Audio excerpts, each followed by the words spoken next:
بسم اللہ الرحمن الرحیم۔ السلام علیکم ورحمۃ اللہ وبرکاتہ۔ ڈیئر اسٹوڈنٹس، کیسے ہیں؟ امید ہے کہ آپ خیر سے ہوں گے۔ اللہ تبارک و تعالی آپ کے اور ہم سب کے علم و عمل میں مزید اضافہ، برکت اور ترقی عطا فرمائے۔ اللہ تبارک و تعالی ہمیں بڑوں کا باادب اور چھوٹوں سے شفقت برتنے کی توفیق عطا فرمائے۔ بیٹا، آج ہم پہلے 2 دن ہم نے ایک دن نواب محسن الملک جو ہمارا ٹیکسٹ بک کا سبق ہے، اس کے متعلق ہم نے اس کے اہم توضیحات، الفاظ، معنی اور اس کا خلاصہ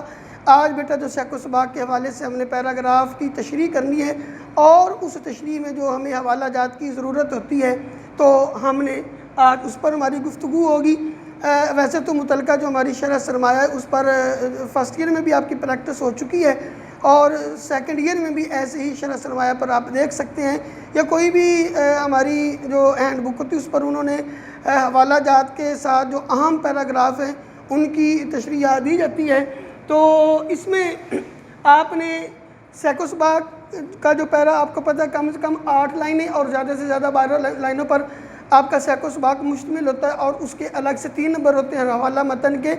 2 نمبر ہوتے ہیں، اس میں سے سبق کا عنوان اور مصنف کا نام 1 نمبر کا ہی، 10 نمبر تشریح کے ہوتے ہیں۔ تو بیٹا اس نواب محسن الملک میں اگر کوئی بھی پیرا آ جاتا ہے تو سیاق و سباق لکھنے کے بعد جب آپ تشریح کی ہیڈنگ دیں گے تو آپ نے ابتدا یہاں کرنی ہے، تشریح کی ابتدا آپ نے یہاں سے کرنی ہے۔ آپ لکھیں گے کہ مولوی عبدالحق اردو ادب کے صاحب طرز، انشاء پرداز اور مہر لسانیات۔ مہر لسانیات سے مراد یہ ہوتا ہے کہ جن کو زبانوں پر مکمل عبور اور دسترس حاصل ہو، مکمل مہارت ہو، وہ ہوتا ہے مہر لسانیات۔ ایسے محقق، تحقیق کرنے والے اور نقاد، تنقید کرنے والے،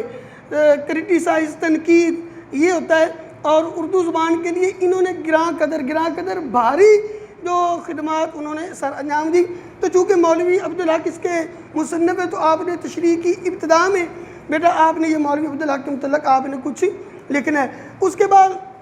جو بھی آپ کے سبق میں پیرا آ جاتا ہے تو آپ اس کی ابتدا کریں گے، اور جہاں آپ کا پیرا ختم ہوگا، چونکہ یہ 3 صفحات پر حوالہ متن اور سیاق و سباق اور تشریح 2 سے 3 صفحات پر مشتمل ہوتا ہے، 15 نمبر کے یہ ہوتا ہے آپ کا کویشچن۔ تو جب پیرا ختم ہو جائے تو آپ ان حوالہ جات کو، یہ 6 حوالہ جات میں نے نقل کی ہے جو عام ہیں۔ ان میں سے ایک یہ کہ انسان کا فخر اس میں ہے کہ فخر نہ کرے اور باوجود بڑا ہونے کے خود کو کم تر سمجھے۔ تو یہ افلاطون کا قول ہے کہ انسان کا فخر اس میں ہے کہ وہ فخر نہ کرے، وہ تکبر نہ کرے، اور باوجود بڑا ہونے کے وہ اپنے آپ کو حقیر سمجھے۔ اس کائنات کے اندر جو تکبر ہے وہ صرف زیب کس کو دیتا ہے؟ اللہ وحدہ لا شریک ہی ذات کو۔ اس کے علاوہ تکبر کرنا یہ انسان کو زیب ہی نہیں دیتا، بلکہ قرآن پاک میں اللہ تعالیٰ فرماتا وَلَا تَمْشِ فِي الْأَرْضِ مَرْحًا، کہ زمین پر اکڑ کر نہ چلو۔ تو بلکہ بزرگ بھی یہ کہتے ہیں کہ جس ٹہنی پر پھل لگا ہوتا ہے وہ ٹہنی جھکی ہوتی ہے، اور جس ٹہنی پر پھل نہیں لگا ہوتا وہ ٹہنی سیدھی ہوتی ہے۔ تو جس پر پھل ہوتا ہے، جس کے اندر علم ہوتا ہے، تو وہ عاجزی اور انکساری وہ علم انسان کو سکھاتا ہے۔ تو لہٰذا آج یہ وہ پرفتن دور ہے کہ اگر کوئی ہمارا اسٹوڈنٹ وہ کسی اعلیٰ یونیورسٹی میں زیر تعلیم ہے تو جب وہ واپس ڈگری لے کر، ڈگری ہولڈر ہو کر گھر آتا ہے تو اگر اس کا تایا، اس کا ماموں، اس کا کوئی بڑا اس کے ساتھ بات کرتا ہے تو وہ کہتا ہے کہ جی آپ کو تو پتہ نہیں، آپ نے ساری زندگی جہالت میں گزار دی اور ترقی و ترقی اس کی زبان چلتی ہے،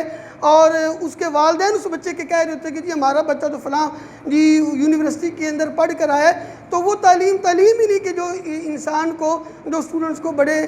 کا ادب نہ سکھائے۔ تو باوجود سب کچھ ہونے کے اللہ کو عاجزی اور انکساری ہی پسند ہے۔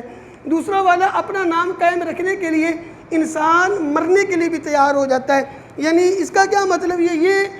پہلا تو افلاطون کے بقول، اور یہ سقراط کہتے ہیں کہ اپنا نام قائم رکھنے کے لیے انسان مرنے کے لیے بھی تیار ہو جاتا ہے۔ بعض دفعہ یعنی لوگوں کے مفاد کے لیے، قوم اور ملت اور ملک کے فائدے مند کے لیے انسان اپنی جان کو بھی خطرے میں ڈال لیتا ہے۔ اور بہت سارے ہمارے ایسے شہداء گزرے ہیں کہ جنہوں نے ملک و ملت یا دیگر لوگوں کے فائدے کے لیے اپنے آپ کو جو موت کے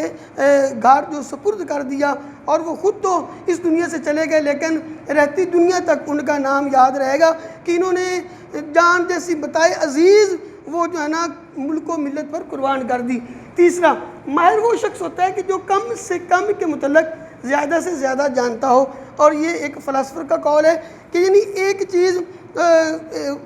وہ بظاہر تو یعنی ایک ہمارے پاس کوئی چیپٹر ہے، کوئی ایک ٹاپک ہے، وہ ہے تو مختصر، لیکن اس کے متعلق زیادہ سے زیادہ جاننا وہ ماہر بندہ ہوتا ہے کہ جس شعبے میں کام کر رہا ہے اس شعبے کے اندر مکمل اس کی اسٹڈی ہو، مکمل اس کی مہارت ہو، تو اس کو کہا جاتا ہے کہ یہ کم سے کم کے متعلق زیادہ سے زیادہ جانتا ہے۔ نمبر 4، جو شخص مصیبت کا بوجھ بخوشی اٹھا سکتا ہے وہی سب سے بہتر کام کر سکتا ہے۔ یہ ملٹن کا قول ہے کہ جو بندہ مصیبت کے وقت یعنی نشیب و فراز زندگی کا حصہ ہے، قرآن پاک میں سورہ بلد میں اللہ تعالیٰ ارشاد فرماتا ہے کہ لقد خلقنا الانسان فی کبد، کہ ہم نے انسان کو مشکل گھاٹی میں رکھ کر پیدا کیا۔ تو جو بندہ کہے کہ ساری زندگی مجھے کوئی دکھ آئی نہ، تکلیف آئی نہ، پریشانی آئے نہ، مجھے کانٹا بھی نہ چبھے، مجھے بخار بھی نہ ہو، مجھے سر کا درد نہ ہو، تو وہ انسان انسانیت کے جوہر سے واقف نہیں ہے۔ اللہ تعالیٰ کے جتنے بھی نیک اور برگزیدہ بندہ ہے، اللہ تعالیٰ ان کو بھی آزمائشیں لیتا رہے، اور اس دنیا کے اندر جتنے بھی مشاہیر گزرے ہیں، جنہوں نے بھی ایک نام کمایا ہے، اس کے پیچھے ان کی محنت کار فرما ہے۔